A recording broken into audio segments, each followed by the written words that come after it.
What could you be? What could you be? What could you be if you worked as hard as you could? What could you be if you imposed real discipline in your life? What could you be? What if I could? What if I could pull this off? What if I could pull off this miracle? What if I can become someone that no one thinks I can be? How will I feel at the very end if I can defy all the odds? You have to understand that there's a journey that takes place in your career, in your life. Every transformation always gets worse before it gets better. It's supposed to be that way. The journey you're embarking on is not an easy path. It's not for the ill-hearted or the weak-natured. It's for the strong people. And before you embark on this journey, mentally, you have to prepare yourself for it. No one's going to get worse before it gets better.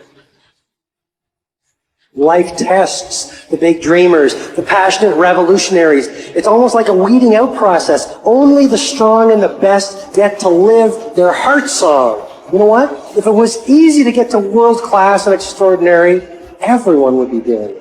Every dream starts off small, but you want to start and move it forward each and every day. And while everyone else laughs at you and criticizes you, pay no heed to them. Keep on moving your dream forward, because there is something magical about sticking to your dream longer than anyone around you thinks you have a right to stick to that dream. You ain't got no choice. You can't go back. There's no options at this point. It's do or die, baby. We do not have time. We about to go get it. It's ours for the getting. You can do it, and you're not leaving. Listen to me. We ain't going home. We ain't going nowhere. You ain't going nowhere until you get it done. We doing what we gotta do to get what we gotta get. Go after that goal that you want. Set up that project. Get going on those things. You want to be the best version of yourself that you possibly can be. Most people will never be like that. You don't want to fall into that trap that most people fall into. They get comfortable. They get relaxed. They settle for a life that they don't really want. When it's comfortable, it's easy. You don't want that. You want a life that is above average, extraordinary, far beyond what most people can conceive. If you want a life like that, you have to hustle. You have to get going. Get up out of your seat and move. You have to take massive action. It's hard, it sucks, it can sap you of your mental and physical energy, but you need to get going and get up after those things that you want. No one's going to do it for you. Work on yourself every day. Get better, improve, learn, extend yourself, push yourself out of your comfort zone. Push the boundaries that you're accustomed to. That's the only way to grow as a person. The reason why you have not become successful, the reason why you are not like a locomotive, the reason why you're not having success in your life is because every single day you got an excuse. And I need you to do me a favor. I made my last excuse yesterday. My last reason. I came up with my last reason yesterday of why I can't do what I'm supposed to do. And so I need you to do me a huge favor. All your excuses, all your good reasons, everything that's keeping you from doing what you're supposed to do, I need you to put it behind you and say, yesterday was the last day for that foolishness. Yesterday was the last day to say, I don't have enough money to do this. I don't have enough money to go to school. I don't have enough money to get a computer. I don't have what it takes. I'm not smart enough, right? I don't write well enough. I don't sing well enough. That's why I didn't do my CD. I didn't write my book because I'm not on that level. Listen to me. You better hear what I'm saying. Yesterday was the last day that I want to hear an excuse. It's over with. Recognize the excuses are not valid. They're conjured up. They're fabricated. They're lies.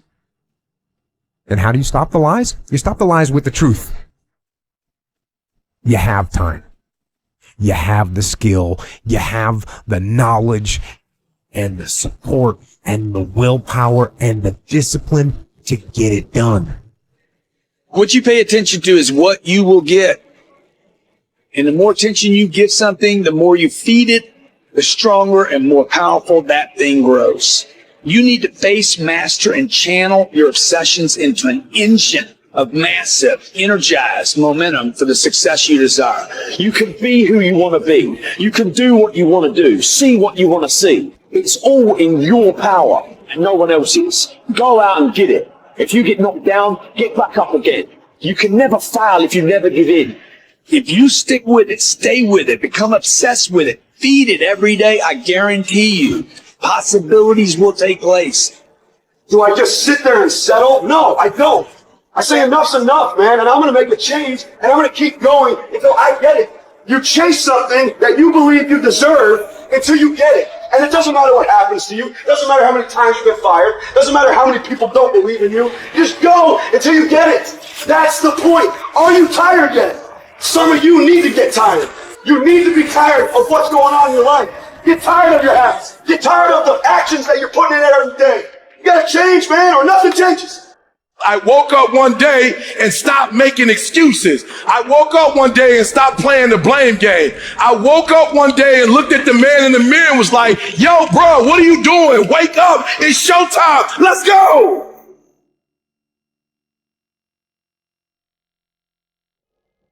How do you rate yourself on a scale of 1 to 10 in terms of your physical appearance, in terms of your health?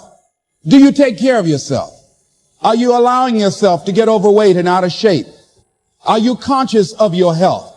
Are you watching the food that you take into your body? Do you make a deliberate effort to exercise? You know, it was George Burns. He said, we cannot help getting older, but we don't have to get old. And many of us get old before our time because we don't take time to take care of ourselves. Your environment is a very good indicator. On a scale of 1 to 10, is it what you want it to be? Do you find it desirable? Are you satisfied? The job or career that you're involved in. Someone said that 85% of the American public are unhappy with their jobs. Are you spending 8 hours a day just doing time? Doing something that you don't find challenging, that does not make you stretch mentally, that does not stimulate you, that does not inspire you. Something that you don't find a sense of fulfillment in it. If you're doing that day in and day out, it has to affect how you feel about yourself, your level of motivation. Your relationships. What kind of impact is it having on your life? Is it nourishing or is it a toxic relationship? Does it drain you or does it build you up? Ask yourself that. How motivated are you to do something about it? Your contribution, your actions. What are you giving? Many people will leave the universe without a trace. No one will know they were here. And in fact, under their name, we could put under there, not used up. Will anybody know that you came this way?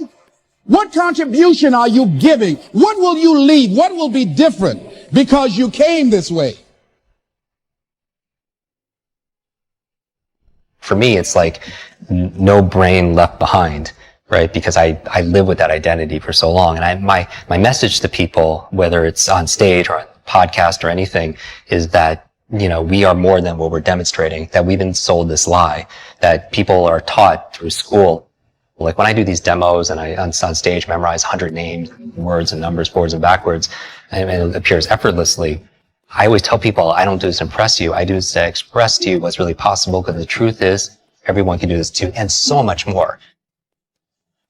We were taught a lie that somehow our intelligence, our potential, our learning, our memory somehow is fixed, our creativity is fixed, thinking is fixed like our shoe size. And what we've discovered, more about brain science, in the past 2 decades, we've discovered more than the previous 2,000 years. And what we know is that we're grossly underestimating our own capacity to be able to grow, to be able to contribute, to improve our intelligence and our influence and our impact. And I want to kind of pull the veil behind and just say, hey, this is about transcending. You know, this is about ending the trance that we're not good enough. You know, that we're not smart enough, that we're not this genius, and telling the truth. And the truth is, we're faster and we're smarter than we think. And not just to be able to memorize things, but be able to really solve significant challenges. And maybe that these challenges that we're going through are the lessons that we need to learn the most. All of us go through struggles, right? Our health, our relationship, whatever it is, but through struggles come strengths. And people don't talk about this as much. And, you know, I probably have a post-traumatic, stress from it, going through brain injury after brain injury. There's also post-traumatic growth. which you know, like as widely talked about. But there's some people that go through immense amount of trauma and difficulty and challenge, but they come out of it actually more empowered. They say to themselves that because of going through this, I found a new strength. I found my superpowers. I found a new meaning in my life. I found a new level of commitment. I found a strength, a mission, if you will. And a lot of them attest that they wouldn't trade that experience, no matter how painful it was at the time, for anything.